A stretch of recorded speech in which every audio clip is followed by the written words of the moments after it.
Good morning. So for today's discussion, we will be discussing about learning plan development.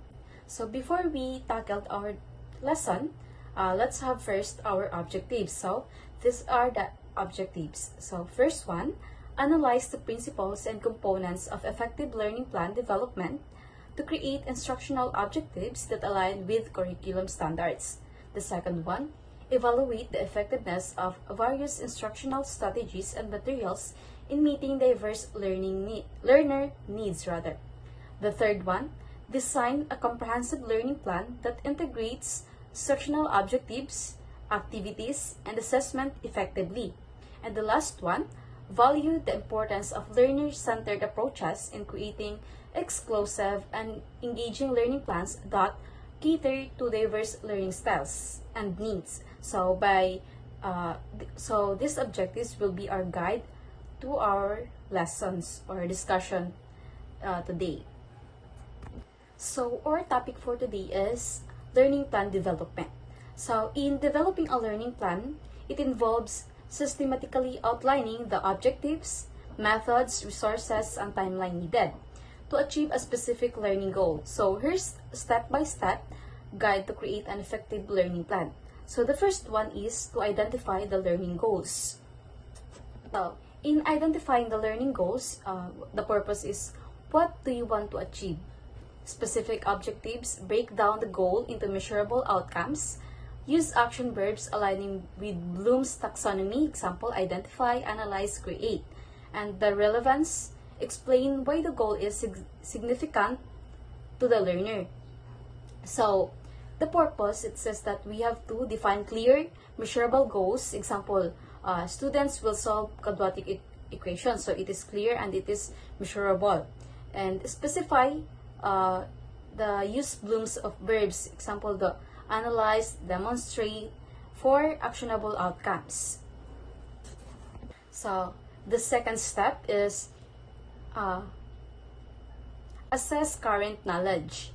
So you have to identify the learner's strength and areas for improvement. Use assessment, self-evaluations, or prior experience to understand their starting point. So in this assess current knowledge, so we have to use the pretest or surveys to identify knowledge gaps and tailor instruction, like for example as diagnostic test to identify their strengths and weaknesses. The third one is define learning outcomes. State the learner should know or be able to do by the end of the learning plan. Example, by the end of this plan, students will be able to demonstrate proper safety measures in an electrical workshop. So here in defining the learning outcomes, so example is our objectives I just stated a while ago.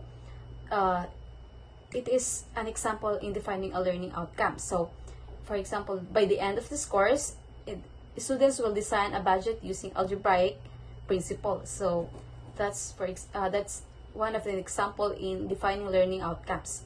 So it's very important because it will serve as a guide throughout the learning plan.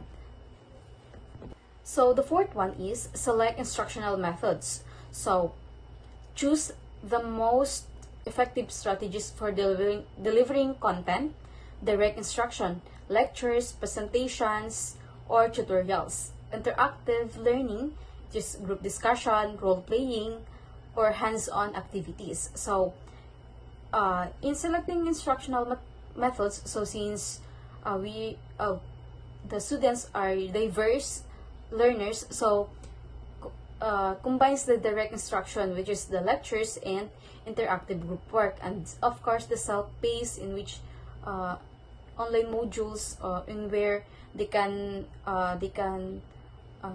study with their own knowledge.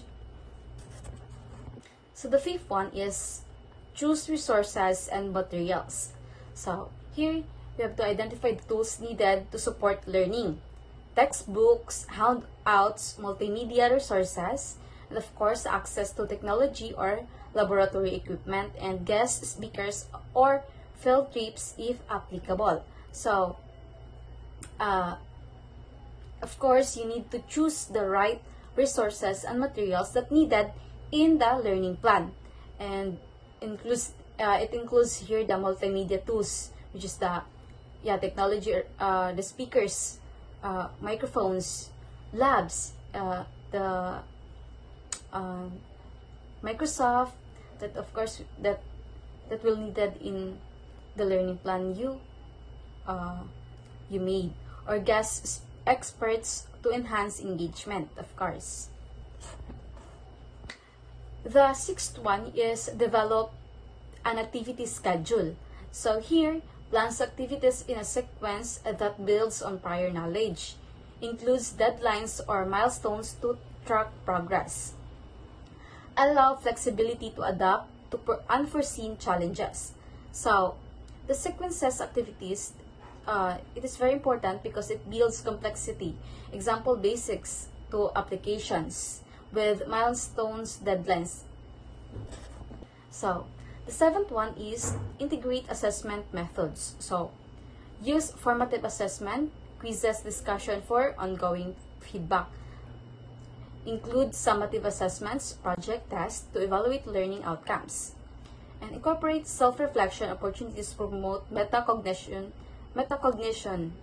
So, in developing a learning plan, so one of the step is integrate assessment methods, since it is very important because you're tracking the knowledge or improvement of the students. So, for the formative assessment, quizzes. So formative assessment, it will be ongoing or before and after the discussion.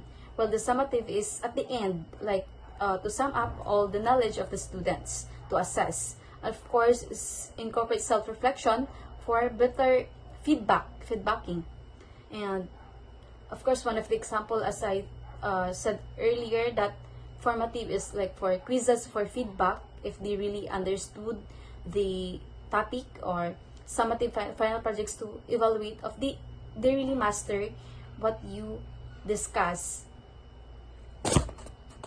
So the eighth one is include reflection and feedback. So regularly evaluate the plan's effectiveness, gather feedback from learners to adjust activities, methods, or resources as needed. So it is really important, the reflection and feedbacking and developing a learning plan. For it is crucial in the students' improvement. So, of course, you regular check to adjust methods, example, slow pacing if learners struggle. So, yeah. The 9 is address challenges and barriers. So, anticipate obstacles, example, limited resources, time constraints, and develop solutions such as alternative materials or flexible deadlines.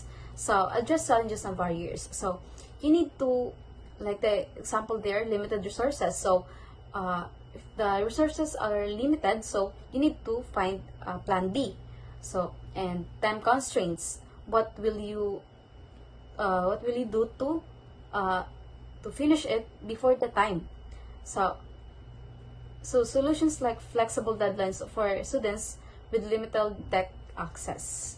So the last one is finalize and review the plan.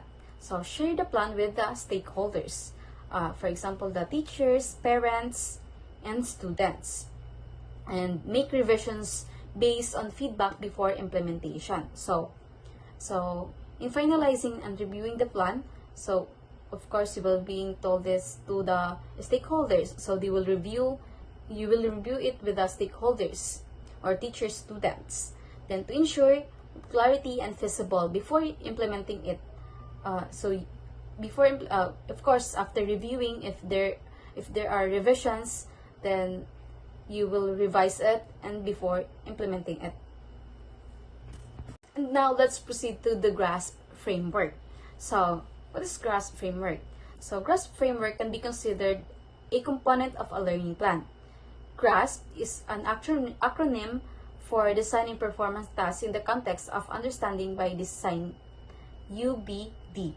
an approach to backward curriculum planning developed by Grant Wiggins, or what do you read it, and J. McPay.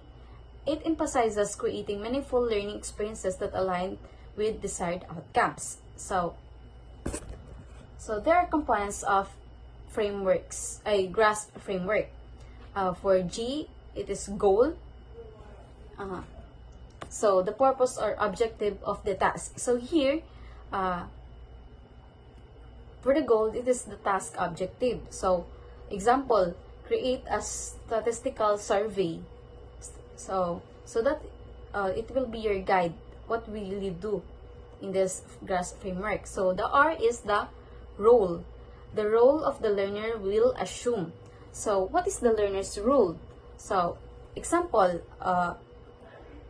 create a statistical survey. So the role of the students here is as a researcher. So the students is a researcher. So the A is audience, the target audience for the task. So who is your target in your statistical survey? So for example is present findings to local government. So your audience here is the government and the people. So S for situation, the context or scenario in which the task takes place. So situation, so the situation here is the context, since we're talking about a statistical survey. So what is the context? So example is the context is analyze the community health data. So here, and the P is product or performance, the tangible outcome or demonstration of learning. So the tangible output, so will be we're talking about research statistical survey, so it will be a report recommendations. So survey report and the standards for success, the criteria for evaluating the performance or product. So success criteria is example, it will since now we use for criteria is the analytic. So it will 5, 4, 3, 2, 1. So of course, success criteria is the accuracy, creativity, and clarity of the of your goal or task objective. So what is the purpose? So the purpose of GRASP is embeds real-world relevance into tasks, ensuring alignment with the UBD's backward design, planning with end goals in mind. So while GRASP itself is not a full learning plan, it is a tool for designing authentic performance tasks that align with broader instructional objectives. It often serves as one element within a larger learning plan, which includes objectives, teaching methods, materials, and assessments. So that's all for today. Thank you for learning with me.